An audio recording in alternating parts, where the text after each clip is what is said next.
Well, Ian, right now we're in Homewood at the BP gas station. It would be full right now, or at least with cars getting gas, but that's not the case because they're out of gas here. All they have is diesel. They sold out of 5,500 gallons as of yesterday evening. Now, the gas distributor I spoke with has distributes in Alabama and says the industry has never experienced a cyber attack like this. In fact, this is not a light switch kind of situation.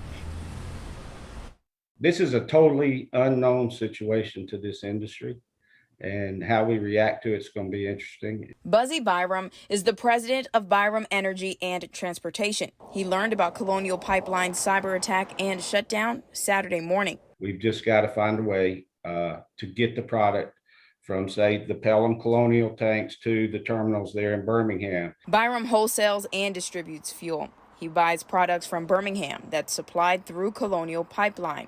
So he knows what this shutdown is doing to people on both sides. The supply is very limited at this point. We have very few answers that we can get going forward as to when the supply will be replenished. Byram has been told there's plenty of supply and backup tanks are full. This is a learning experience, and hopefully the industry will get something positive out of it, and we'll be able to move forward and not have to worry about these type of distractions again. Now, Byram tells me he doesn't expect gas prices to go up by the dollar. In the past, Alabama has seen gas prices go up after major hurricanes like Katrina. He says gas prices may go up about 10 to 20 cents, but nothing too extreme. In Homewood, I'm Magdala Lusant, WVTN 13.